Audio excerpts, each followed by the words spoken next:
Shalom Bapak Mama, saudara-saudariku yang diberkati Tuhan.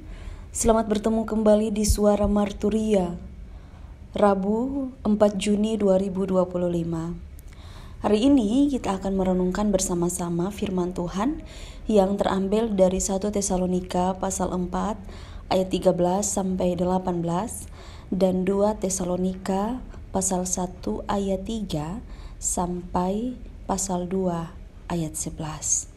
Sebelum kita membaca dan merenungkan bagian firman Tuhan, mari kita berdoa.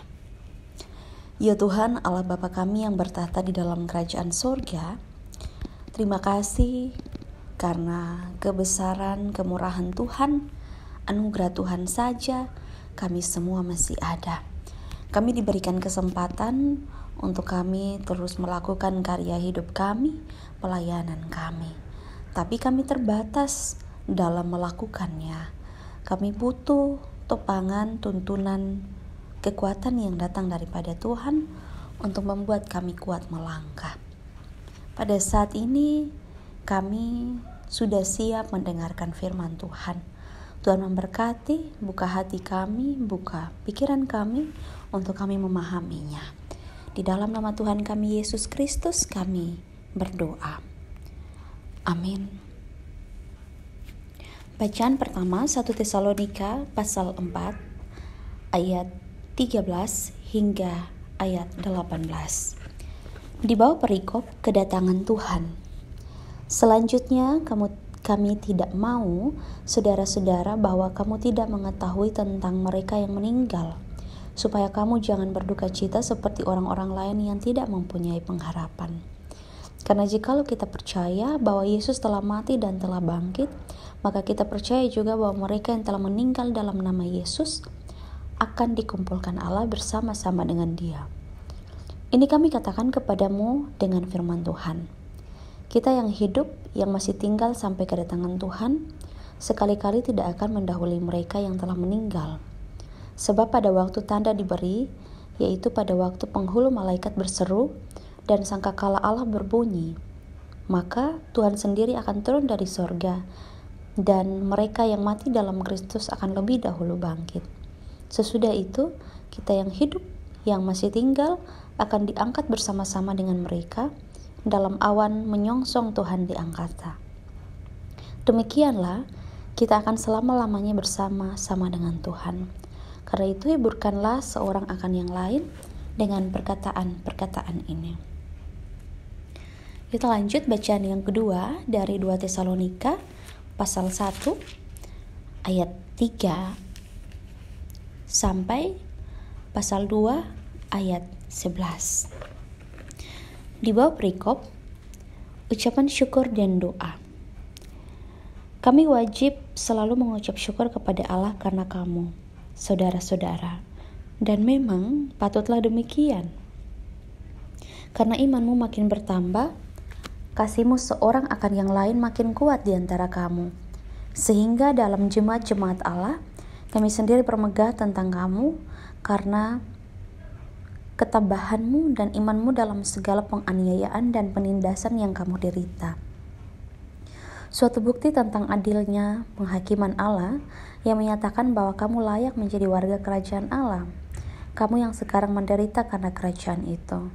Sebab memang adil bagi Allah untuk membalaskan penindasan kepada mereka yang menindas kamu, dan untuk memberikan kelegaan kepada kamu yang ditindas, dan juga kepada kami.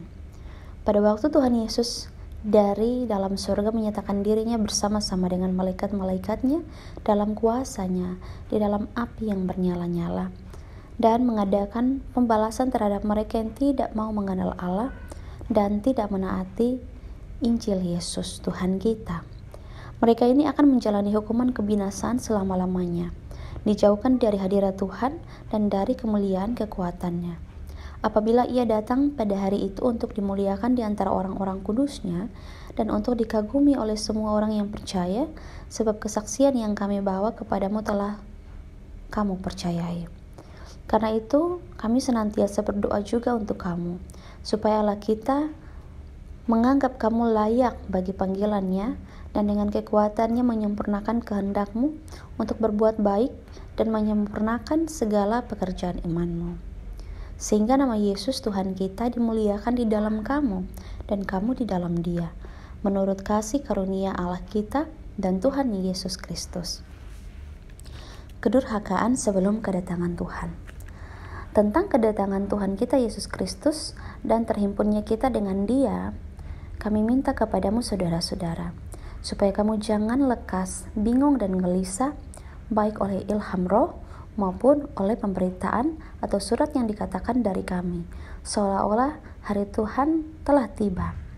Janganlah kamu memberi dirimu disesatkan oleh orang dengan cara yang bagaimanapun juga, sebab sebelum hari itu haruslah datang dahulu murtad dan haruslah dinyatakan dahulu manusia durhaka yang harus binasa, yaitu lawan yang meninggikan diri di atas segala yang disebut atau yang disembah sebagai Allah. Bahkan ia duduk di bait Allah dan mau menyatakan diri sebagai Allah. Tidakkah kamu ingat bahwa hal itu telah kerap kali kukatakan kepadamu ketika aku masih bersama-sama dengan kamu? Dan sekarang kamu tahu apa yang menahan dia, sehingga ia baru akan menyatakan diri kepada waktu yang telah ditentukan baginya. Karena secara rahasia, kedurhakaan telah mulai bekerja, tetapi sekarang masih ada yang menahan. Kalau yang menahan itu telah disingkirkan, pada waktu itulah si pendurhaka baru akan menyatakan dirinya. Tetapi Tuhan Yesus akan membunuhnya dengan nafas mulutnya dan akan memusnahkannya kalau ia datang kembali. Kedatangan si pendurhaka itu adalah pekerjaan iblis dan akan disertai rupa-rupa perbuatan ajaib, tanda-tanda dan mujizat-mujizat palsu dengan rupa-rupa tipu daya jahat terhadap orang-orang yang harus binasa karena mereka tidak menerima dan mengasihi kebenaran yang dapat menyelamatkan mereka. Dan itulah sebabnya Allah mendatangkan kesesatan atas mereka yang menyebabkan mereka percaya akan dusta. Demikianlah firman Tuhan yang dikatakan berbahagia adalah setiap kita yang tidak hanya membaca firman Tuhan, dan biarlah kita terus melakukan firman Tuhan di dalam kehidupan kita setiap hari. Bapak, Mama, saudara-saudariku yang diberkati Tuhan, Shalom. Hari ini kita membaca bagian firman Tuhan yang sangat menarik, yang dimana membahas tentang kedatangan Tuhan Yesus yang kedua kali. Dan hal itu akan mempengaruhi orang-orang yang telah meninggal dalam Kristus. Nah, ketika kita membahas bagian ini, kita akan benar-benar memahami bagaimana orang-orang yang telah meninggal dalam Kristus tidak akan kehilangan kesempatan untuk mengalami kebangkitan dan kehidupan kekal. Ketika Yesus datang kembali, orang-orang yang telah meninggal dalam Kristus akan dibangkitkan terlebih dahulu. Kemudian orang-orang yang masih hidup akan diangkat bersama-sama dengan mereka untuk bertemu dengan Tuhan. Ini kekuatan. Ini kekuatan bagi kita supaya bagaimana kita hidup di dalam Kristus. Kita sebagai orang-orang percaya, kita menghibur satu dengan yang lain tentang kedatangan Yesus. Tetapi bagaimana dengan orang-orang yang tidak percaya? Kira-kira dalam hal ini Paulus dia mau bilang apa? Dia mau kasih tahu bagaimana orang-orang yang tidak percaya begitu. Ketika kita fokus kepada diri kita masing-masing, tentu kita bersyukur sebagai orang-orang percaya, orang-orang yang terus melakukan kebaikan-kebaikan yang Tuhan terus percayakan di dalam kehidupan kita. Kita bersyukur karena kita semakin bertumbuh dalam kasih. Kita semakin melakukan hal-hal yang baik. Tetapi sebaliknya Tuhan akan menghukum orang-orang yang tidak percaya dan tidak taat kepada Injil. Kita sebagai orang-orang percaya, kita berdoa supaya apa? Mereka yang tidak percaya, mereka terus diubahkan dalam panggilan Tuhan, supaya semua kita sebagai umat Tuhan, kehidupan kita adalah kehidupan yang terus berada pada jalan yang benar. Saudara-saudariku, pada bagian yang kedua, dalam hal ini kita melihat itu tentang pentingnya kesabaran, tentang pentingnya kesetiaan orang-orang percaya dalam menantikan kedatangan Yesus yang kedua kali. Dan juga bagaimana supaya orang-orang percaya itu diperingatkan ya. Seperti yang tadi telah dijelaskan. Tetapi ini tidak hanya berlaku bagi jemaat di Tesalonika saja, tetapi juga bagi kita hari-hari ini.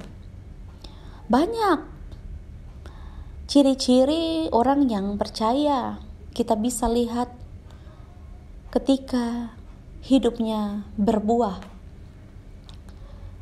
Tidak hanya tentang ia rajin beribadah, tidak.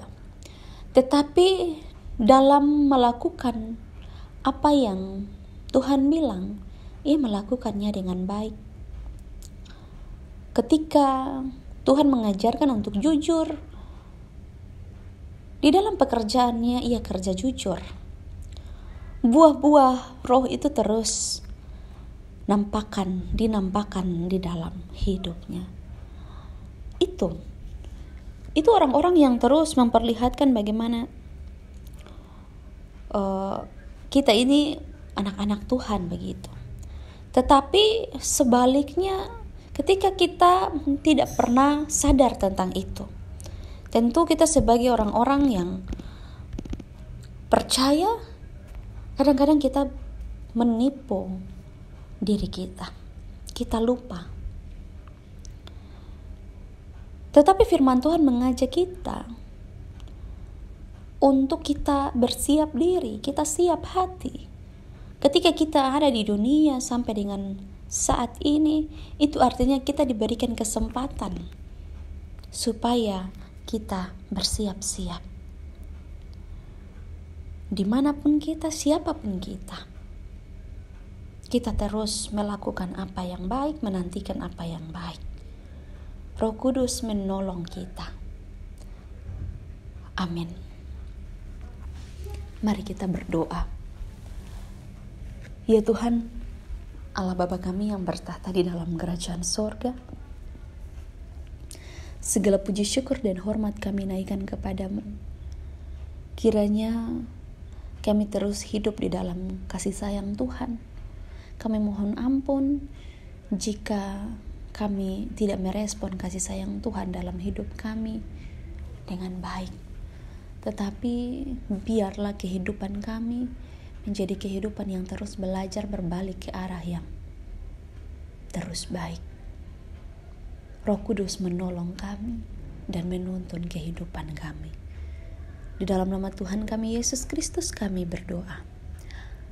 Amin. Terima kasih telah mendengarkan suara Marturia. Tuhan Yesus memberkati kita semua. Shalom.